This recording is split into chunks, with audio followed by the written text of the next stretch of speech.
Hi everyone, this is the Groovin' Chick, and today I'm going to show you how to store your fruits and vegetables that you've dehydrated in your glass jars.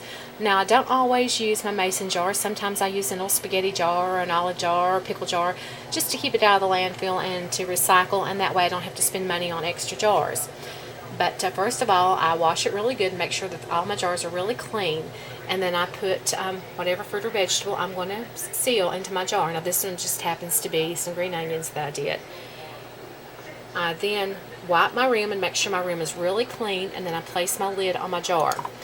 And I put my correct size seal meal or whatever vacuum sealer attachment that you have to your jar. Now this one is a regular mouth, this one is a wide mouth, so you just use what proper one. Then you attach your hose to your jar. And then my hose is attached to my sealer already.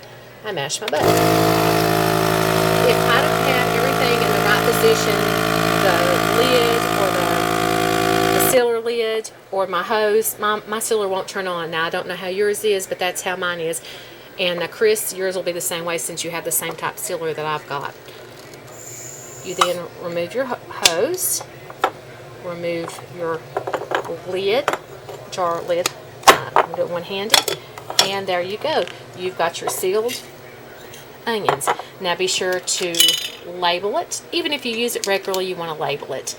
And something else I want to show you is if you have a bunch of older jars that you've inherited from loved ones, you will notice that the older jars have a wider lip on them. As you can see, that's a pretty wide lip.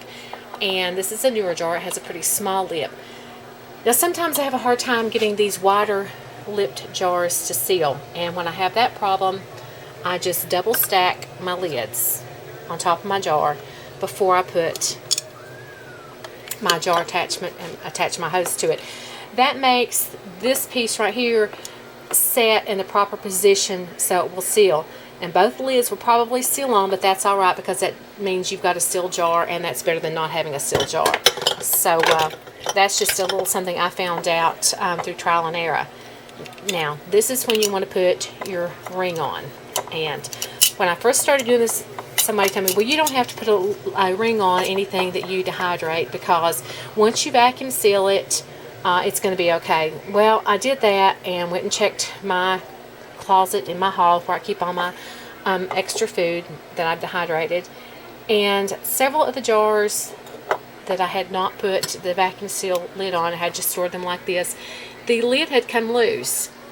So I pretty much call that a failure. So I now always use a ring because I feel like it's better to use a ring and be safe knowing that my food is sealed, at least from the air that's getting into it if the little lid comes loose, than if it's got the lid on it and it just comes loose, and then that's, you know, has a tendency it could get knocked off and I not notice it when I happen to get something out of there, and then I feel like my whole jar is wasted. So I always now use these rings.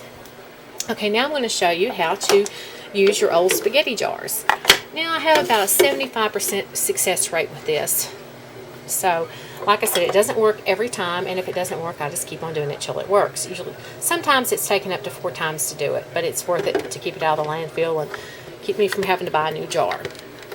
Okay, I've got my jar inside of my canister, and I personally have the Rival Seal Meal. It was a Christmas present probably 8 or 9 years ago from my husband. And I just recently started using my canister set. I had never used it before. I'm so glad he went to the extra money and bought that for me because I love it. Anyway, I've got my bananas in my spaghetti jar, and I have got them in my canister, and I've got my lid on my canister. Now I'm going to put my largemouth lid sealer on top of that, and then I connect my hose to it. Now once again, if everything is not on right, it won't turn on. It's on. There's my bananas. I even seal macaroni like this. There's jalapenos, blueberries, spinach, limes, cherry tomatoes, green peppers.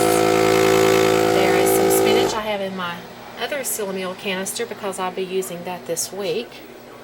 Okay, my vacuum sealer went off. Let's check it. That lets the air out. Okay, now you turn this little knob with your canister. And I think I heard the sound of success. You probably hear a little ping. Let's see if I can get this off one-handed. There we go. Here we go. Remove my jar. And success. It is sealed. So now all I have to do is label it and put it in my cabinet with my other fruits and vegetables. There's bananas. They make a great little snack. Now, like I said, I have about a 75% success rate the first time doing this. Sometimes it does take more than one time putting these jars in your canister and doing it, but it's a big savings when you don't have to go out and pay $9.99 or more for a dozen jars. This was free because it came with product I was already using. So I just like to save money where I can, especially in today's economy with my husband being out of job for over 14 months and our family's down to one income. Every penny saved is helpful. If you like my channel, please subscribe. If you like my videos, please click like. If there's something you would like to see, please send me a personal message and I will definitely get to it. Like I said, I've got several more videos planned. I just haven't had time to do them. A lot of illnesses in the family and having to go back and forth between the hospitals and trying to spend time with my husband as much as I can. But anyway, this is the Groove and Check Out.